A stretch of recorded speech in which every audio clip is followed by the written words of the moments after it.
राज्यसेवा मुख्य परीक्षा 2021 ही taste series आहे. त्यामधला जो सायन्स आणि टेक्नॉलॉजीचा म्हणजे GS4चा पेपर जो आहे त्यामधले सायन्स टेक्नॉलॉजीचे जे क्वेश्चन्स आहेत ते 111 ते 150 क्वेश्चन असतात सायन्स अँड टेक्नॉलॉजीचे.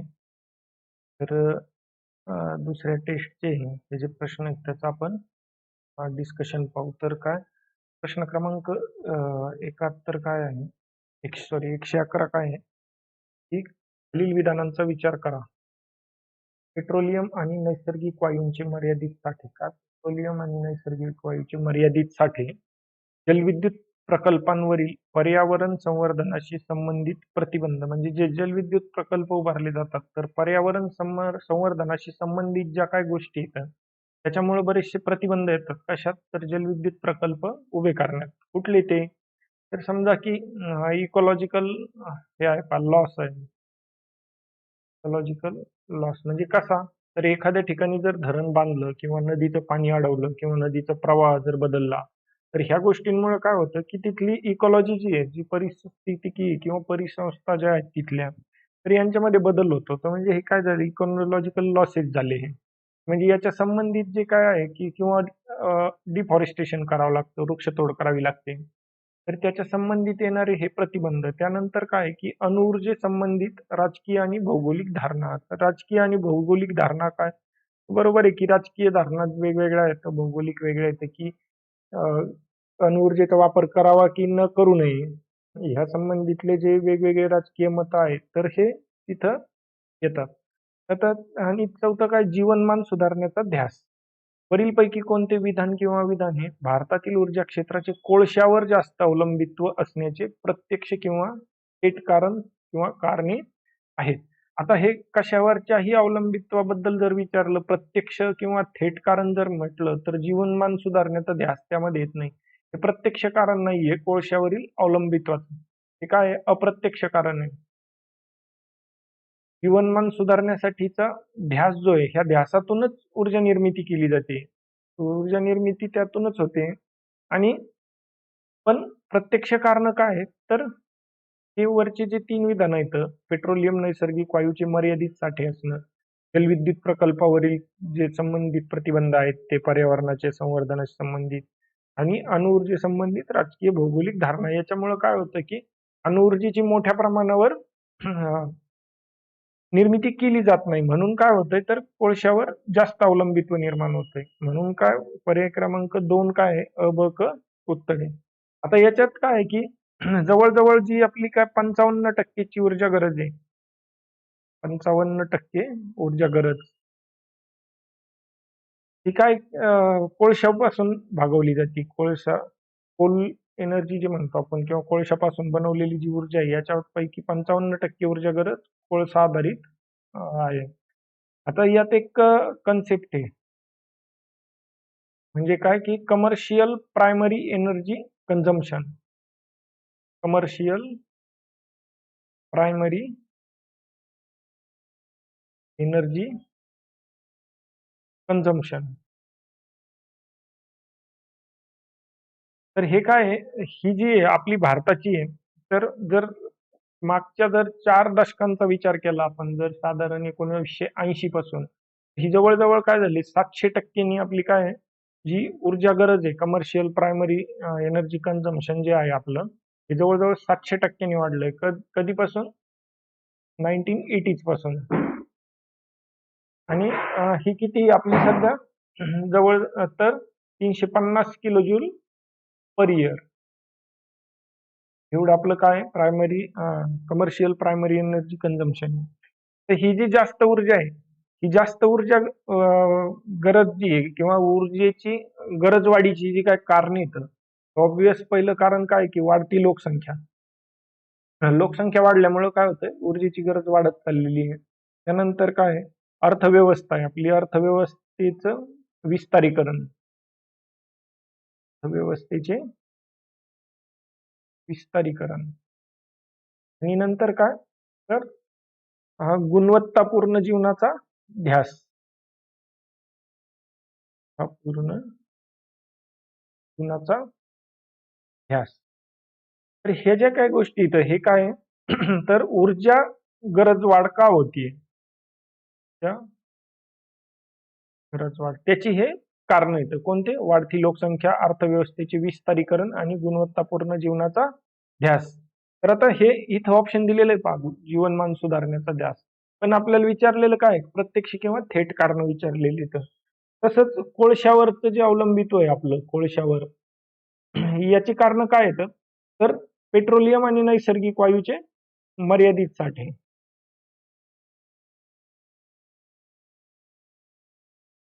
त्यानंतर काय जलविद्युत प्रकल्पावर संबंधित जे आपले हे आहेत, पर्यावरण संवर्धनाशी संबंधित जे प्रतिबंध आहेत ते, आणि जिओ पॉलिटिकल परसेप्शन्स म्हणजे राजकीय आणि भौगोलिक धारणा ज्या आहेत हे कोळशावरील अवलंबित्वाचे कारण आहेत. म्हणजे पर्याय क्रमांक 2 काय आपलं 111चं उत्तर काय? पर्याय क्रमांक 2. त्यानंतर पुढचा प्रश्न काय आहे की भारतीय नूतनीकरणीय ऊर्जा विकास संस्था 1987 या वर्षी कशासाठी स्थापन करण्यात आली?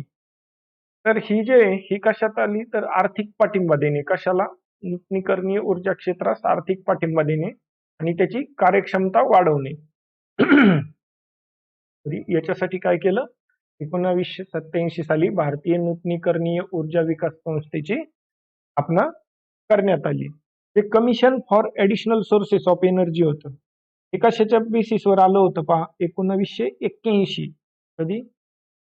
मार्च 1981. काय होतं? Commission for additional sources of energy. हे कशाचं काय होतं? तर बॅलन्स ऑफ पेमेंट होतं आपलं 1981च्या आसपास. हे काय झालं होतं? इम्बॅलन्स झालेलं होतं. तेलाच्या किमती प्रचंड वाढल्या होत्या. मिनी ऑइल शॉक ह्या काळातलाच आहे, आपल्या इकॉनॉमिक्समध्ये आपण पाहिलेले आहे. तेलाच्या किमती प्रचंड वाढल्या आणि जमा खर्चाचा जो ताळमेळ आहे देशाचा, म्हणजे बॅलन्स ऑफ पेमेंट आहे, तो चुकला किंवा डळमळीत झाला. मग या पार्श्वभूमीवर काय केलं की ऍडिशनल सोर्सेस शोधण्याचा प्रयत्न सुरू झाला आणि त्याच्यासाठी काय केलं? Commission for additional sources of एनर्जीची स्थापना कधी केली? मार्च 1981 ला. आणि नंतर काय झालं? 1982 साली ह्या कमिशन नंतर 1982 साली काय झालं? Department of non conventional energy sources याची स्थापना करण्यात आली. कधी? 1982 ला. तसंच पुढे 1992 ला ministry of non traditional energy sources मध्ये रूपांतर झालं आणि 2006 मध्ये ministry of non traditional energy सोर्सेसचं नामकरण काय केलं? Ministry of new and renewable energy. म्हणजे नवीनीकरणीय ऊर्जा मंत्रालय जे आहे त्याचं नामकरण अशा पद्धतीने 2006 ला करण्यात आलं. आता एक बँकिंग कंपनी ही कुठली? IRED काय आहे? इंडियन रिन्युअल म्हणजे ही IRED आहे, Indian renewable energy development agency, भारतीय नूतनीकरण ऊर्जा विकास संस्था जी आहे 1987 ला स्थापन झालेली. हे एक public sector non banking company आहे. कुठं? तर ministry of new and renewable energy च्या अंतर्गत काम करणारी public sector non banking company आहे. हे काय करते की एंटरप्रेनर्स डेव्हलपमेंट करणं प्रोग्राम जो आहे त्यांना ट्रेनिंग देणं, असिस्टन्स करणं, म्हणजे जे नवीन उद्योजक ह्या क्षेत्रामध्ये उतरतात त्यांना ट्रेनिंग देणं, त्यांना सहकार्य करणं, याच्यासाठी ही कंपनी मदत करते. त्यानंतर हिचं काय प्रायमरी गोल काय? प्राथमिक उद्दिष्ट, पहिलं उद्दिष्ट काय आहे की लोन देणं, नवीन आणि पुनर्निर्मितीक्षम सोर्सेस जे आहेत ऊर्जेचे, तर ह्या क्षेत्रामध्ये काम करणाऱ्या उद्योजकांना कर्ज वाटप करणं हे काय आहे? त्याचं काम आहे. म्हणून काय पर्याय क्रमांक 1 काय आहे? प्रश्न क्रमांक 112चं उत्तर आहे. त्यानंतर पुढचं काय आहे? प्रश्न क्रमांक 113. न्यू स्पेस इंडिया लिमिटेड काउन्सिलची स्थापना डॅश डॅश करण्यात आली. तर हे न्यू स्पेस इंडिया लिमिटेड जे आहे तर याची स्थापना कधी करण्यात आली असं विचारलेलं आहे. तर स्थापनेच्या याची जी स्थापनेची तारीख आहे ती काय पहा? मे 2019. मे 2019 मध्ये new space India limited, new space India limited म्हणजे काय शॉर्ट फॉर्म NSIL ची स्थापना करण्यात आली. आता इस्रो जे इस्रोची ही काय आहे? एक काय म्हणतो आपण त्याला? अं, ही गव्हर्नमेंट ओन अंडरटेकिंग आहे किंवा सेंट्रल पब्लिक सेक्टर एंटरप्राइज आहे. म्हणजे गव्हर्नमेंटनी हे सुरू केलेलं कशाच्या अंडर? डिपार्टमेंट ऑफ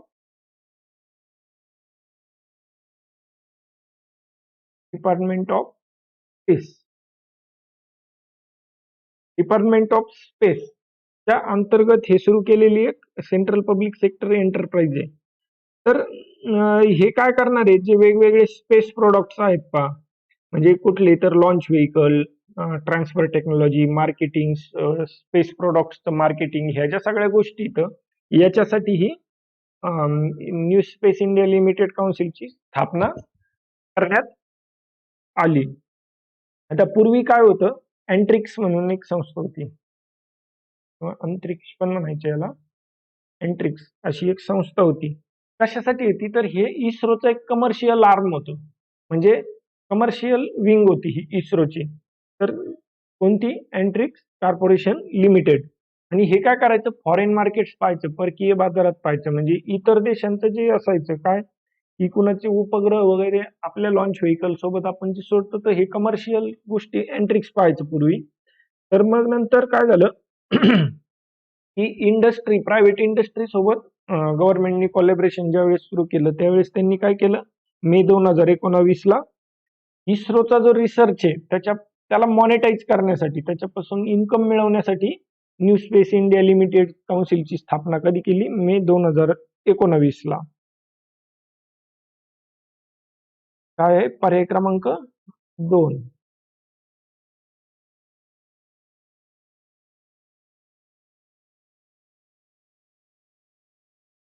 नंतर पुढचा काय आहे? प्रश्न क्रमांक 114. तर ह्याच्यात काय विचारलं? महाराष्ट्राचे इलेक्ट्रिक व्हेकल उत्पादन धोरण, महाराष्ट्राचे इलेक्ट्रिक व्हेकल उत्पादन धोरण 2018चे खालीलपैकी कोणते लक्ष नाही असं विचारलंय. महाराष्ट्रामध्ये नोंदणीकृत इलेक्ट्रिक वाहनांची संख्या 5 लाखांपर्यंत वाढवणे हे आहे. काय आहे की जे रिसेंटच्या काळातले टेक्नो इकॉनॉमिक डेव्हलपमेंट आहेत, अलीकडच्या काळातले ज्या तांत्रिक आणि आर्थिक जे घडामोडी घडत गेलेल्या आहेत, आणि जे काय इलेक्ट्रिक व्हेकल बद्दलचं जे व्हिजन आहे गव्हर्नमेंट ऑफ इंडियाचं, अकॉर्डिंगली महाराष्ट्र स्टेटनी सुद्धा काय केलं, इलेक्ट्रिक व्हेकलच्या प्रमोशनसाठी, इलेक्ट्रिक व्हेकल सेक्टरच्या प्रमोशनसाठी हे महाराष्ट्र इलेक्ट्रिक व्हेकल उत्पादन धोरण 2018 जाहीर केलं. मग आता हे काय आहे की व्हिजन काय होतं की महाराष्ट्राला इलेक्ट्रिक व्हेकल सेक्टरमध्ये एक मॉडेल स्टेट बनवायचं, त्याच्यासाठी हे धोरण आखण्यात आलं. आणि याच्यामुळे काय होणार आहे की रोजगार निर्मिती होणार आहे आणि सेवा पुरवठा बी होणार आहे. मग हा रोजगार निर्मिती कशात होणार?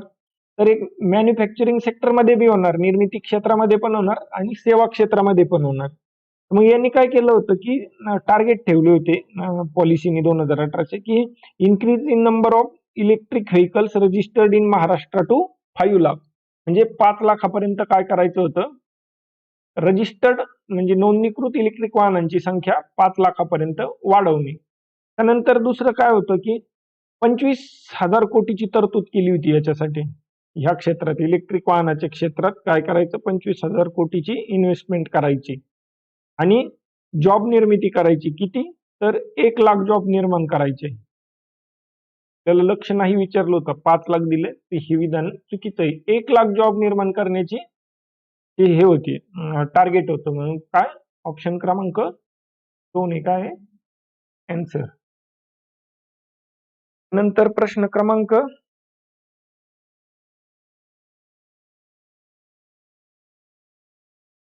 115. काय? कोळशाच्या ज्वलनातून निर्माण होणारी फ्लाय ऍश ही ऍश डॅश या प्रदूषक कणांचा मुख्य स्रोत आहे. ही हे तयार होती पहा त्याच्यातून, काय ऍश जी तयार होती, जे कोल इंडस्ट्रीत आपले किंवा कोळशाचे जे उद्योग आहेत त्याच्यातून जे ऍश तयार होती, तर तिचं हे विचारलेलं आहे, ते मुख्य स्रोत असं म्हणलेलं आहे त्याला. आणि त्याची साईज विचारली. साईज काय? PM म्हणजे काय? तर पर्टिक्युलेट मॅटर. पर्टिक्युलेट मॅटर मध्ये त्याची साईज दिलेली असते. तर ही जी साईज आहे, आता जे कोल बेस्ड पॉवर प्लांट्स असतात पहा, त्याच्यात काय होतं की कोळशाचं ज्वलन होतं. कोळशाचं ज्वलन झाल्यानंतर काय होतं, तशी ज्वालामुखीचा उद्रेक होतो. ज्वालामुखीचा उद्रेक झाल्यानंतर जशी कोळशाची राख ऍश किंवा फ्लाय ऍश जशी हवेत सोडली जाते, तशाच प्रकारे त्या कोल बेस्ड पॉवर प्लांट्स मधून सुद्धा ती सोडली जाते. तर त्याचं हे काय असतं, 2.5 PM 2.5 हे जे काय हे जे पोल्युटंट आहे, त्याचं मेजर सोर्स काय आहे, तर ही फ्लाय ऍश आहे. ही फ्लाय ऍश आता ही एअरबोर्न बनती आणि 10 किलोमीटर 20 किलोमीटरच्या अंतरापर्यंत ही स्प्रेड होते. त्याच्यामध्ये कोळशातून जे येणारे हे असतात पहा, हेवी मेटल्स असतात, ब्लॅक कार्बन असतो, ह्या अशा प्रकारचे पोल्युटंट्स किंवा पर्टिक्युलेट मॅटर 2.5 हे जे असतात, तर अशा प्रकारचे याच्यातून प्रदूषक बाहेर सोडले जातात. म्हणजे पर्याय क्रमांक काय 3. त्यानंतर पुढचा प्रश्न काय आहे? प्रश्न क्रमांक 116. 116 मध्ये काय विचारलेलं आहे, ऊर्जा सुरक्षा म्हणजे विविध रूपातील ऊर्जा पुरेशा प्रमाणात, सातत्याने आणि किफायतशीर दराने उपलब्ध होणे. अयोग्य विधान विचारलेलं आहे यातलं. तर ही ऊर्जा सुरक्षा काय असते, अयोग्य विधान शोधायचंय. ऊर्जा सुरक्षा विविध रूपातील ऊर्जा पुरेशा प्रमाणात, सातत्याने आणि किफायतशीर दराने उपलब्ध होणे म्हणजे काय, ऊर्जा सुरक्षा. बरोबर विधान आहे. 1969 मध्ये प्रत्येकी 210 मेगावॅट उत्पादन क्षमतेच्या 2 उत्कलित जलीय अणुभट्ट्या बॉइलिंग वॉटर रिॲक्टर सुरू करून भारताने व्यावसायिक अणुऊर्जा निर्मितीला सुरुवात केली. तर हे पण बरोबर आहे. म्हणजे आपला जो अणुऊर्जा कार्यक्रम आहे तो 3 टप्प्याचा आहे. म्हणजे 3 क्रमाक्रमाने येणाऱ्या टप्प्यातून येतं आणि मग याच्यातून काय होतं की एक इंधन चक्र तयार झालेलं आहे. हे तिन्ही टप्पे काय केलेले आहेत, एकमेकांमध्ये अडकवलेले आहेत, गुंतवलेले आहेत. कसे की एका टप्प्यातून वापर होऊन बाहेर पडणारं इंधन त्याच्यावर पुनर्प्रक्रिया केली की ते दुसऱ्या टप्प्यात वापरलं जातं, परत त्यावर पुनर्प्रक्रिया केली की पुढच्या टप्प्यात, असं करत करत त्याचं रिसायकलिंग होतं आणि ऊर्जा निर्मिती पण केली जाते. म्हणजे हे विधान पण काय आहे, बरोबर आहे. त्यानंतर तिसरं काय, भारत हा जगातील सर्वाधिक थोरियम साठा असलेला देश आहे. थोरियमचे साठे असलेला भारत सर्वाधिक साठे असलेला देश नाहीये, चुकीचं विधान आहे. थोरियम त्याच्या नैसर्गिक स्वरूपात जसा आहे तसा इंधन म्हणून वापरता येत नाही. बरोबर. म्हणजे इथं पर्याय क्रमांक 3 काय 116चं उत्तर आहे. भारतात मुबलक प्रमाणात जरी थोरियम 232 कोणतं, थोरियम 232 हे किरणोत्सर्गी द्रव्याचे साठे जरी असले भरपूर किंवा मुबलक प्रमाणात, तरी भारत काही पहिला नाहीये. आणि हे जे साठे आहेत, ह्या साठ्याचा म्हणजे उपयोग करून घेण्याच्या उद्देशाने 3 टप्प्यांचा निर्मिती कार्यक्रम सुरू करण्यात आला. भारत हा जगातील सर्वाधिक नसून तिसऱ्या क्रमांकाचा देश आहे. तिसऱ्या क्रमांकाचे थोरियमचे साठे असलेला भारत देश आहे. आता थोरियम त्याच्या नैसर्गिक स्वरूपात जसं आहे तसं इंधन म्हणून वापरता येत नाही. मग काय केलं जातं की प्रक्रियेच्या मालिकेचा वापर करून त्याचं रूपांतरण करण्यायोगे जो ज्याला फिसाईल असं म्हणतात इंग्लिशमध्ये,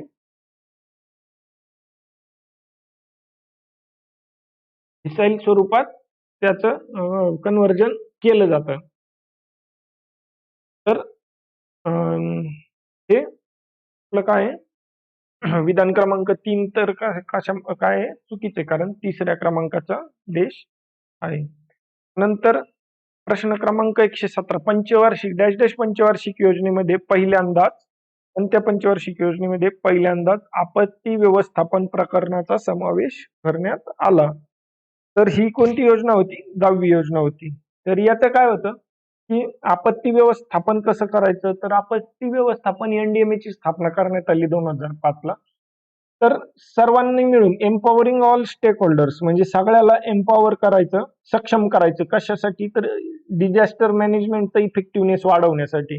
जर तुम्ही एनडीएमएचा लोगो पाहिला तर ते मध्ये असं मॅप दिलेला आहे इंडियाचा आणि साईडने सर्कल आहे आणि नंतर एकमेकाच्या अशा हातात हात घेऊन असे मानवी कृती आकृती त्याच्यामध्ये दिलेल्या आहेत. म्हणजे काय आहे की एम्पॉवरिंग ऑल स्टेक होल्डर्स म्हणजे सगळ्यांना एम्पॉवरमेंट करण्यासाठी म्हणून ते एमडीएमए ची सुरुवात करण्यात आली होती.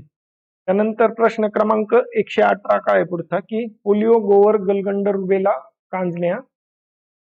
एक म्हणजे 117चा आन्सर काय आहे? 2. तर वरीलपैकी कोणत्या आजारांच्या लसींची निर्मिती सेल कल्चरद्वारे केली जाते? तर सेल कल्चर काय असतं?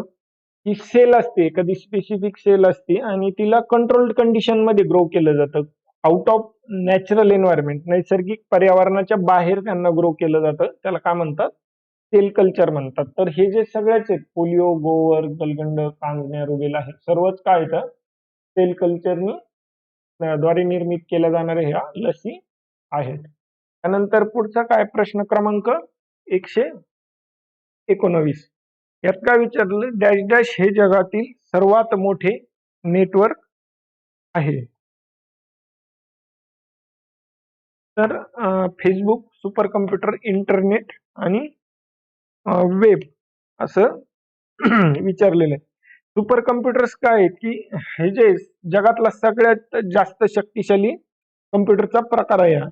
खास करून ज्या वेळेस मोठ्या प्रमाणावर डाटा स्टोअर करायचा असतो किंवा प्रक्रिया करायची असते त्यावेळेस तो वापरला जातो. तर जर एक्झाम्पल घ्यायचं म्हणलं तर काय की IBMचा ब्ल्यू जेन आहे किंवा सीडॅकचा परम आहे, हे जगातले सुपर कॉम्प्युटर्स आहेत ते.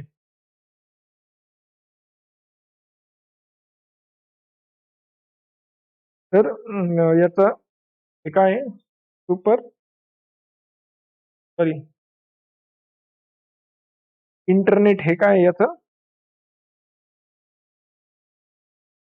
जगातलं सर्वात मोठं काय आहे? इंटरनेट आहे. नेटवर्क आहे. म्हणजे हे सुपर कॉम्प्युटर कशासाठी असतात? तर मोठ्या प्रमाणावर डेटा स्टोअर करण्यासाठी किंवा प्रक्रिया करण्यासाठी वापरले जातात ते. आणि इंटरनेट काय असतं? तर हे नेटवर्क आहे. इंटरनेट आपल्याला माहिती जगाच्या पाठीवर सर्वच ठिकाणी इंटरनेटने कनेक्टिव्हिटी दिली जाते. त्यानंतर पुढचं काय प्रश्न क्रमांक 120. याचं काय? अणुऊर्जा विभाग डॅश डॅश अंतर्गत कार्य करतो. तर पीएमओच्या अंतर्गत किंवा पंतप्रधान कार्यालयाच्या अंतर्गत अणुऊर्जा विभाग कार्य करतो. त्यानंतर पुढे काय प्रश्न क्रमांक 121. डॅश डॅशचा वापर करून एखादा शेतकरी शेतात बसविलेल्या पाण्याचा पंप त्याच्या घरातून नियंत्रित करू शकतो. तर हे काय आहे? Internet of things. Internet of things मुळे काय होतंय? हे पॉसिबल होतं. इंटरनेट ऑफ थिंग्स काय असतं की इंटरनेटचा जो निरंतर विकास होतोय, जो इलेक्ट्रॉनिक उपकरणांनी बनलेल्या रोजच्या उपकरणांना इंटरनेटवर डेटा पाठविण्यास आणि प्राप्त करण्यास मदत करतो. म्हणजे आपलं कम्प्युटर, लॅपटॉप, मोबाईल, टॅब वगैरे हे जे काय आहे, तर याच्यावर डेटा पाठवण्यासाठी मदत करत असतो. म्हणजे हे काय जे सगळे प्रकारचे जे उपकरण आहेत कम्प्युटर्स पासून जे उपकरण आहेत किंवा स्मार्टफोन आहेत किंवा वॉचेस आहेत, हे एकमेकांना जोडण्यासाठी याची मदत केली जाते. म्हणजे उदाहरण काय आहे की आपल्या घरात सीसीटीव्ही असतो पहा, घरामध्ये बसवलेलं सीसीटीव्ही जो आहे, तर मुलं घरी एकटे असताना त्यांचे पालक बाहेरून पण ते मुलं काय करतायत ते लक्ष तिथं देऊ शकतात किंवा घरावर लक्ष ठेवू शकतात. मोबाईलवर किंवा ऑफिसमधून किंवा कोणत्याही वेळी आणि कोणत्याही ठिकाणावरून ते पाहू शकतात. तसंच एखादा शेतकरी काय आपल्या शेतात बसविलेला पाण्याचा पंप जो आहे, तो दुरून त्याच्या घरातून पण नियंत्रित करू शकतो. आणि आता हे जे आहेत वायरलेस कम्युनिकेशन, क्लाउड कम्प्युटिंग किंवा इंटरनेट ऑफ थिंग्स हे सगळे इंटरनेटद्वारे चालविले, मोबाईल इंटरनेटद्वारे सुद्धा चालविले जाऊ शकतात. म्हणजे पर्याय क्रमांक 121चं काय? प्रश्न क्रमांक 121चं 3 हे उत्तर आहे. त्यानंतर पुढचं काय? 122 निकेल, मॉलिब्डेनम, क्रोमियम हे मिश्र धातू जे आहेत ते डॅश डॅश मध्ये वापरण्यासाठी भारतात विकसित करण्यात आलेले आहेत. तर हे कशात असतात? आण्विक प्रकल्पामध्ये. पेट्रोलियम मध्ये आपल्याला माहिती आहे मोस्टली स्टेनलेस स्टील वापरलं जातं. स्टेनलेस स्टील वापरलं जातं. नंतर जे अंतराळ वाहन आहेत स्पेस व्हेकल याच्यामध्ये काय असतं? ॲल्युमिनियम असतं प्लस लिथियम असतं. ॲल्युमिनियम, लिथियम यांचे अलॉय असतात. मग टिटॅनियमचा पण वापर केला जातो. आणि जे ऑप्टिकल फायबर तंत्रज्ञान आहे याच्यासाठीचं ऑप्टिकल फायबर जे बनवलं जातं याच्यात मोस्टली काय असतं? सिलिका. त्यानंतर काय असतं? फ्लोरो झिर्कोनेट पण असतं किंवा फ्लोरो ॲल्युमिनेट पण त्याच्यामध्ये असतं. तर 122चं काय आहे? पर्याय क्रमांक 1. त्यानंतर प्रश्न क्रमांक 123 काय आहे? अंतराळ विभागांतर्गत असलेल्या न्यू स्पेस इंडिया लिमिटेड या कंपनीचे पहिले समर्पित अभियान डॅश डॅश हे आहे. आपण पाहिलं आत्ताच की अँट्रिक्सच्या जागेवर न्यू स्पेस इंडिया लिमिटेड जे आलेले कमर्शियल विंग इस्रोची, तर तिची स्थापना मार्च 2019ला झाल्यानंतर पहिल्यांदा काय झालं? तर ESLV C-51नी अॅमेझॉनिया 1चं प्रक्षेपण केलं होतं. त्यानंतर पुढचा प्रश्न काय आहे? प्रश्न क्रमांक 124. जनुकीय सुधारित जीव संबंधित खालील विधानांचा विचार करा आणि अयोग्य विधान निवडा. जैव तंत्रज्ञान विभागाकडून GMOचे जेनेटिकली मॉडिफाईड ऑर्गॅनिझम जनुकीय सुधारित जीव त्या संशोधन आणि विकासाचे संचालन केले जाते. तर बरोबर आहे, डिपार्टमेंट ऑफ बायोटेक्नॉलॉजी करतं. त्यानंतर GMOच्या मोठ्या प्रमाणावरील व्यावसायिक वापराचे संचालन पर्यावरण आणि वने मंत्रालयाकडून केले जाते. हे पण बरोबर आहे. जेनेटिकली इंजिनियर्ड अप्रुव्हल कमिटी असते तिथं एक पर्यावरण आणि वन मंत्रालयाच्या अंतर्गत तिच्याकडून काय केलं जातं? अप्रूव्ह केलं जातं. अयोग्य विधान विचारलेलं आहे आपल्याला. याचं काय? न अ ना बी. 24चं 2. त्यानंतर प्रश्न क्रमांक 125. 25 काय आहे? Email, instant messaging, social networking, blogs आणि विकीज यांचा समावेश डॅश डॅश मध्ये होतो. तर यांचा समावेश कशामध्ये होतो? कम्युनिकेशन मध्ये होतो.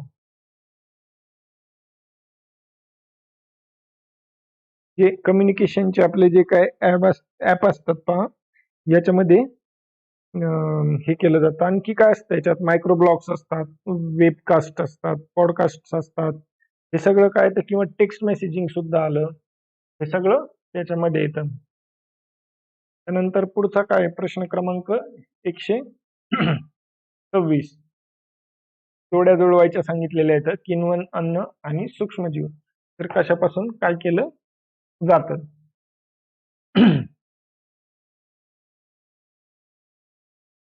तर याच्यामध्ये काय आहे की इडली जी आहे, इडली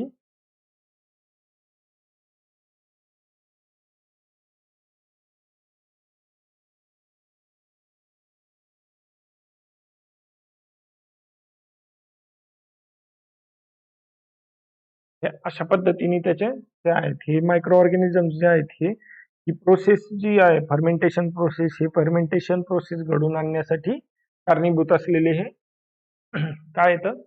वेगवेगळे मायक्रो ऑर्गॅनिझम्स आहेत. म्हणजे 126चं काय आहे अशा पद्धतीचं? दोन इथेचे पहा. हा प्रश्न काय? प्रश्न क्रमांक 127. तर काय विचारलंय? खालीलपैकी कोणत्या देशांचा स्थानिक अंतराळ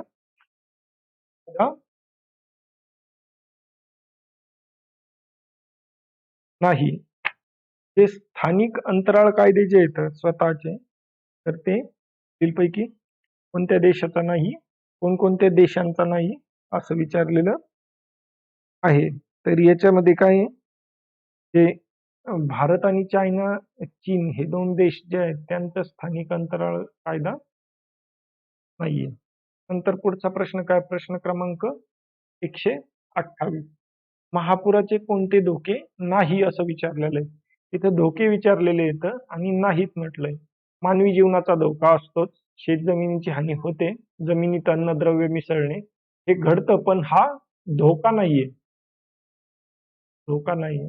मग ही कुठं कुठं आहे?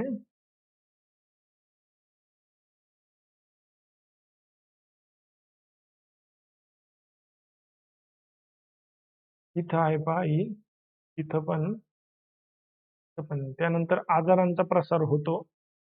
अधि अधिवासांची निर्मिती असेल, अधिवास, हॅबिटॅट, हॅबिटॅटची निर्मिती होते, पण हा धोका नाहीये त्याच्यापासून होणारा. हे ड आणि पायाभूत सुविधांची हानी पण होते.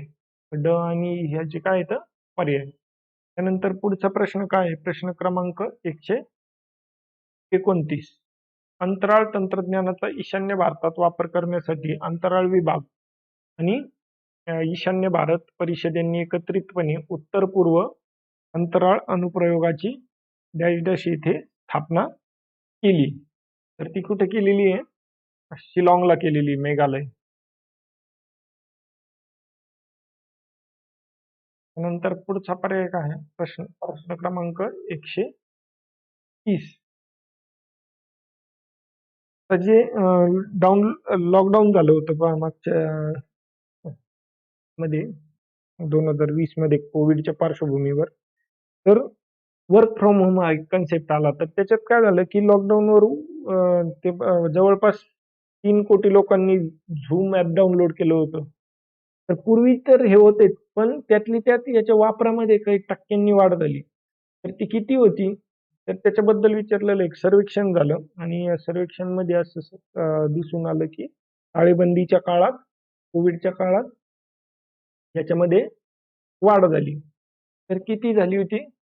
तर झूम ॲपमध्ये सर्वाधिक वाढ झाली होती, ती 1381 टक्क्यांनी. गो टू वेबिनारला 606% वाढ झाली. मायक्रोसॉफ्ट टीम्सची 506%, टाईपची 115% आणि गुगल डुओची 36%ची एवढी टाळेबंदीच्या काळामध्ये वाढ झाली होती.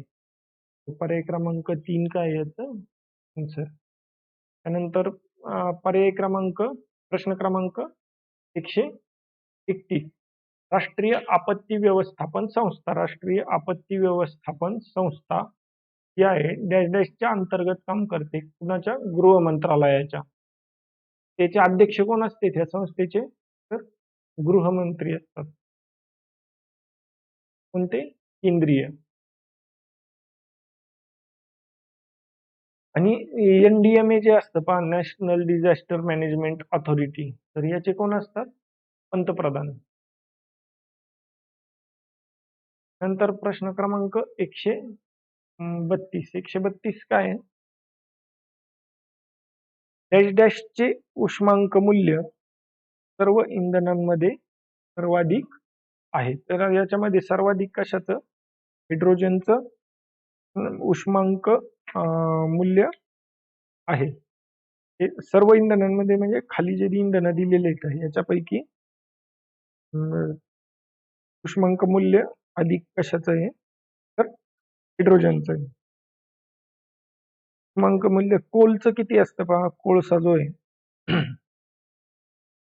म्हणजे काय? उष्मांक मूल्य म्हणजेच काय? कॅलरीफिक व्हॅल्यू. कोळशाचं 30 आहे. किती? किलो जूल पर ग्रॅम हे युनिट आहे त्याचं. कोळशाचं 30 असतं पहा. पेट्रोलचं किती आहे? 48. LPGचं 50 आणि CNGचं 55.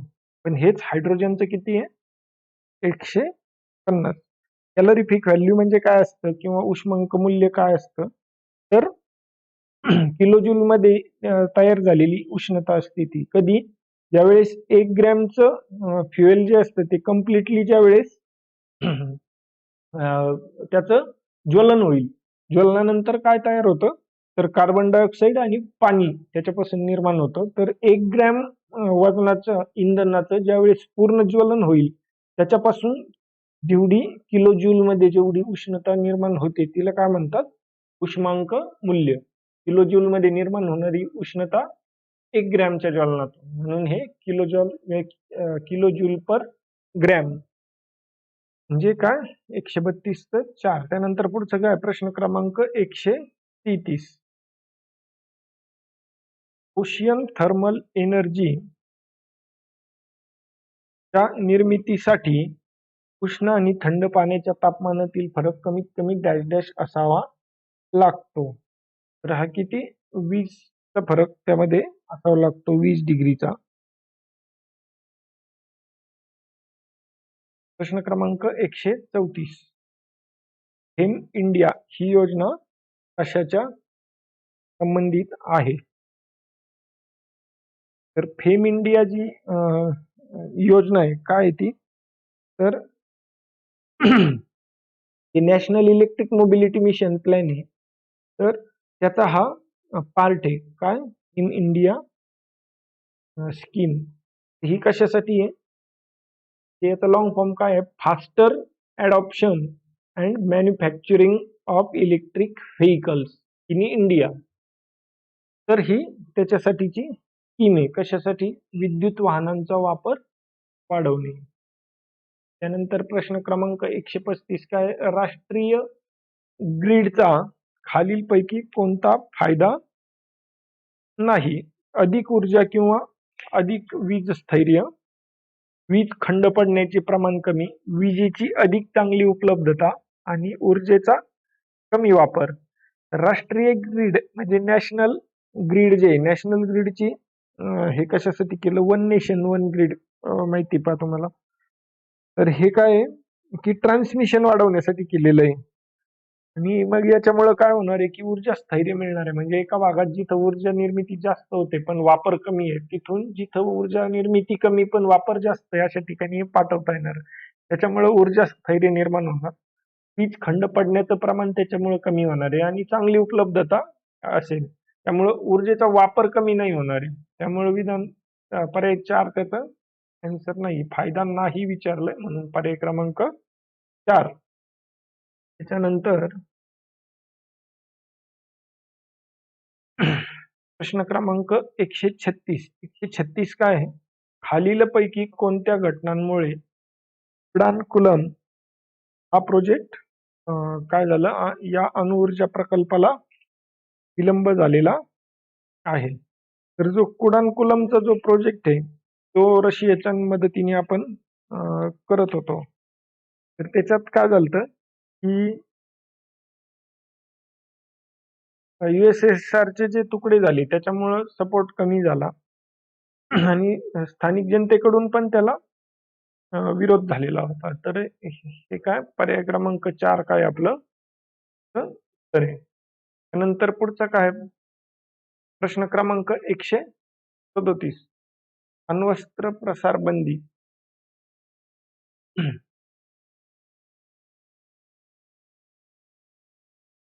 आण्विक प्रसारबंदी करार किती साली अंमलात आला? तर हा कधी आलेला आहे? 1970 ला अंमलात आलेला आहे. त्यानंतर प्रश्न क्रमांक 138 काय? विक्रम साराभाई स्पेस सेंटर कुठे आहे? तर ते कुठे आहे? तिरुवनंतपुरमला इथं आहे. त्यानंतर पुढचा काय प्रश्न क्रमांक 139. दूरसंचारासाठी वापरण्यात येणारे उपग्रह भूस्थिर कक्षेत स्थित असतात. त्यांना भूस्थिर उपग्रह म्हणतात. तेव्हा कधी भूस्थिर म्हणतात त्यांना? तर कक्षा त्यांची भूस्थिर स्थित कक्षा असते. त्यानंतर वर्तुळाकार असते आणि पृथ्वीच्या विषुववृत्ताच्या प्रतलात कक्षा स्थिर असते. कक्षा 22,200. तर हे काय आहे? चुकीचं आहे. जे भूस्थिर उपग्रह असतात पहा तर त्याच्यामध्ये काय आहे की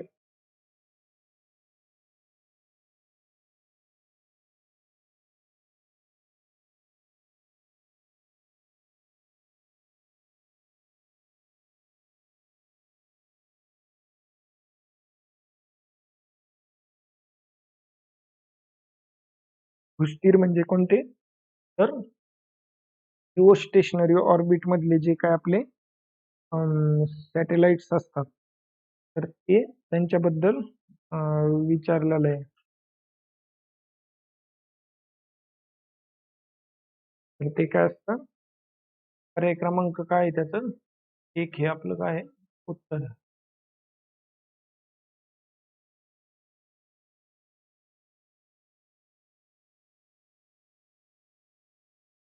त्यानंतर प्रश्न क्रमांक 140 विशेषतः हवामान आणि पर्यावरणासाठीचा जो उपग्रह आहे इस्रोचा डॅश डॅश हा उपग्रह आहे.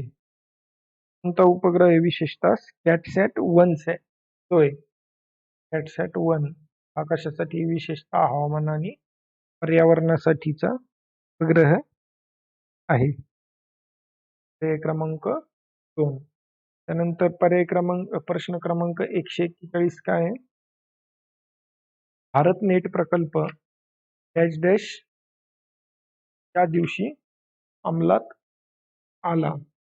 भारत नेट प्रकल्प जो आहे तो कधी सुरू करण्यात आला असं विचारलेलं आहे.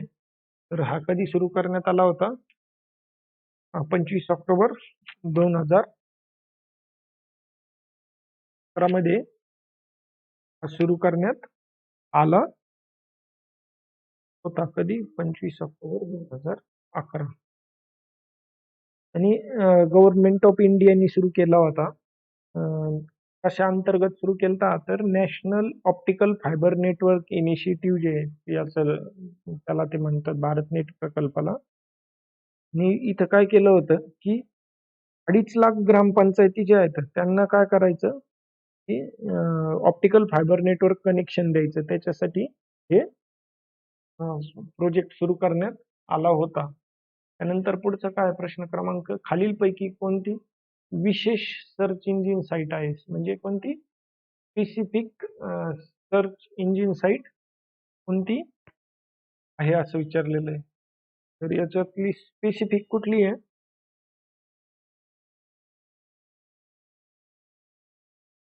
तर MSCIT.MKCL जी आहे ती काय आहे? स्पेसिफिक सर्च इंजिन साईट आहे.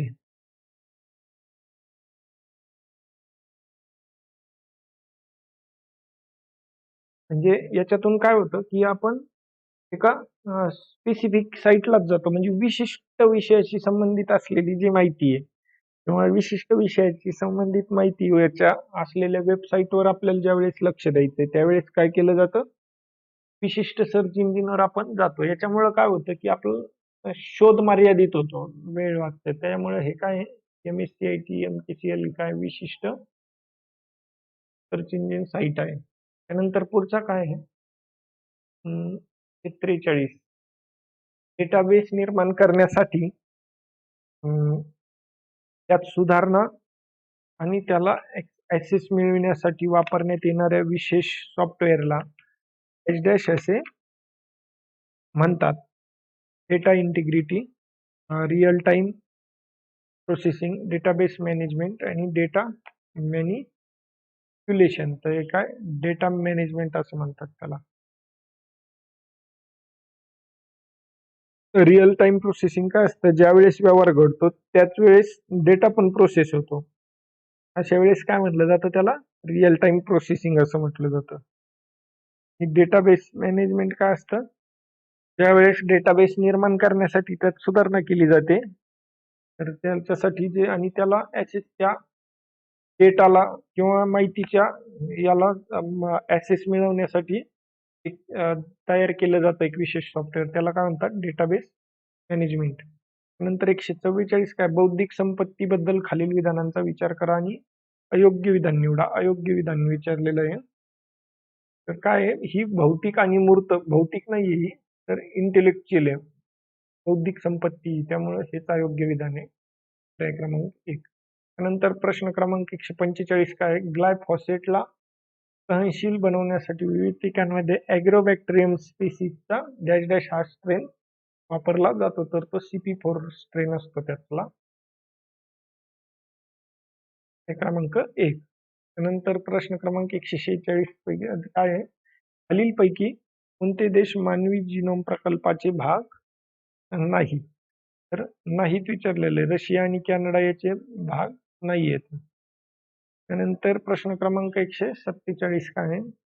मानवी जीनोम प्रकल्पाबद्दल आपण डिटेल मागच्या टेस्ट मध्ये पण पाहिलेला आहे. नंतर प्रश्न क्रमांक 147 मध्ये मॅच द पेअर विचारलेले आहेत. तर काय कार्सिनोमा कर्करोग कशामुळे होतो म्हणजे काय विचार यादी एक यादी दोन दिलेलं आहे कार्सिनोमा कर्करोग हा मॅक्झिमम लोकांमध्ये रुग्णांमध्ये हाच असतो 80% पेक्षा जास्त रुग्णांमध्ये असतो. नंतर ल्युकेमिया कर्करोग जो आहे तो एकल पेशी म्हणून वाढ होते याच्यामध्ये ब्लड रिलेटेड असतो. त्यानंतर जो पुढचा आहे लिम्फोमा कर्करोग हा ट्यूमर म्हणून वाढ होते याची आणि सार्कोमा कर्करोग जो आहे तो हाडे किंवा मेदासारख्या संयोजी युतीपासून निर्मित होतो म्हणजे पर्याय क्रमांक च 2 कुठे लिहिले? 4 हे तर हे त्यानंतर प्रश्न क्रमांक 148 काय कोयना नगर भूकंप कधी झाला होता? डिसेंबर 1967 ला कोयना नगर भूकंप झाला होता. नंतर प्रश्न क्रमांक 49 हिमालयामध्ये जे हे होतात महापूर येतात तर त्याची कारणे काय आहेत? तर अतिवृष्टीच्या घटना हे बरोबर आहे. त्यानंतर भूस्खलन, डेम लेक आउटबर्स्ट याच्यामुळे पण होतं. नंतर ग्लेशियर, डेम लेक आउटबर्स्ट हे पण होतं आणि ढगफुटी. तर याची कारणं काय आहेत विचारलेली तर सर्व कारणं आहेत ज्याच्यामुळे हिमालयामध्ये काय होतं महापूर येतात. त्यानंतर प्रश्न क्रमांक 150 काय 30 सप्टेंबर 1993 रोजी नोंद झालेल्या लातूर भूकंपाची तीव्रता. लातूरला जो भूकंप झाला होता 30 सप्टेंबर 1993 ला किल्लारी भूकंप तर याची तीव्रता विचारलेली तीव्रता ती होती तर याची 6.3 रिश्टर एवढी तीव्रता होती.